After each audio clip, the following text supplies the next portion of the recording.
Seconds.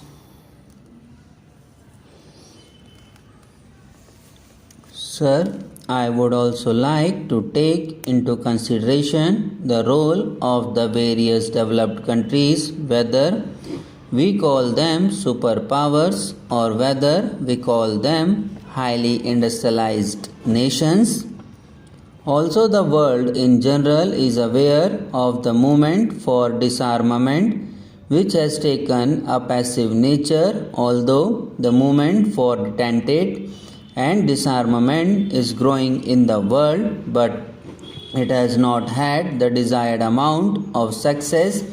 in preventing the proliferation as well as the worsening of the strategic environment in various places, and as pointed out by the learned professor, as destabilization of regional areas, whether it is in our continent or elsewhere, but it is the most dangerous event taking place in our subcontinent. It affects every life of our country, every citizen of our country. Now the latest offer by the US and the certification by the President of the United States to Pakistan and the promise of $100 million in the wake of the $3 million which has been given in the last 5 years and the $4 billion coming in the next 5 to 6 years is not very clear,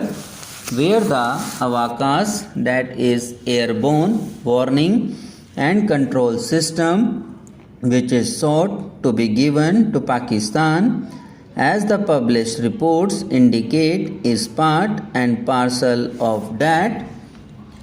As has been brought out by various members, this sophisticated and highly complex command control and communication system will make a sea change in the entire security environment and will also induce an arms race amongst the various developing countries, including ours.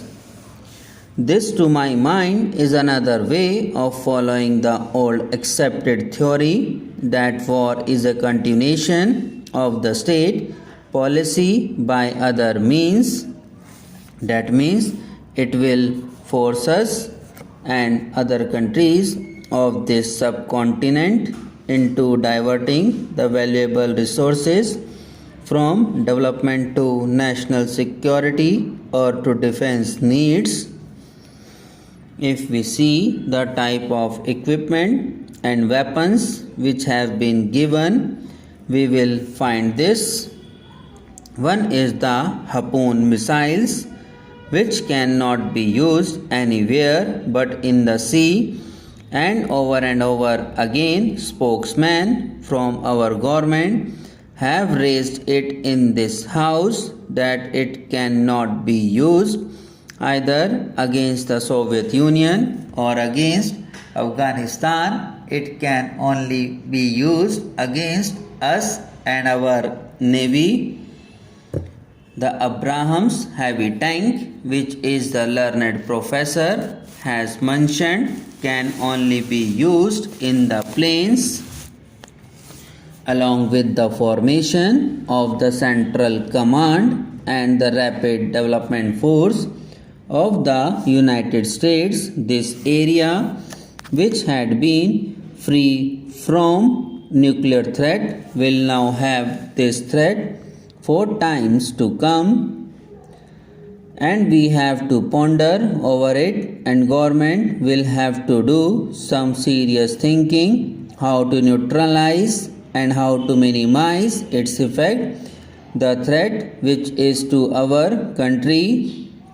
If we also compare India's track record as far as nuclear energy development program or use of nuclear energy is concerned, we will see that right from the early 50s or even the late 40s, we had taken recourse to borrowing technology from Canada, the United States, France, and other advanced countries. But today, we are in a position where we have not only added to our indigenization efforts and innovated and reached a position of self-reliance in technology, but we are also in a position where we can help other third world countries. In the last journal body meeting of the International Atomic Energy Authority in Vienna, the superpowers were not keen to transfer technology to the poorer and the suffering from and the developing third world countries who are at the moment suffering from shortage of funds as well as energy. But on the other hand, pressure was put on India to sign the NFT, which India rightly has been refusing, and it goes to the credit of our scientists that we made a commitment on behalf of India that we should share our technology and our expertise in the field of nuclear power generation with the developing third world countries at a time when nobody was willing to share it with them. While we have been keeping up to our principles and thesis of peaceful use of atomic energy and have gone ahead with fast breeder technology reactors, we have by our tolerance and principled stand not gone in for the uranium enrichment facilities which our scientists are capable of. This, I suppose, is being taken as a weaknesses and not as our principled stand. Therefore, this advantage which is being taken by the United States of America and Pakistan must be taken serious note of.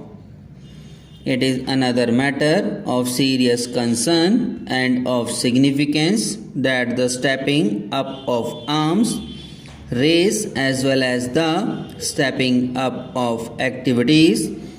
to destabilize our country were intensified in 1980 and more especially after then 7th Non-Aligned Conference here in Delhi. Sir, I would also like to take into consideration the role of the various developed countries, whether we call them superpowers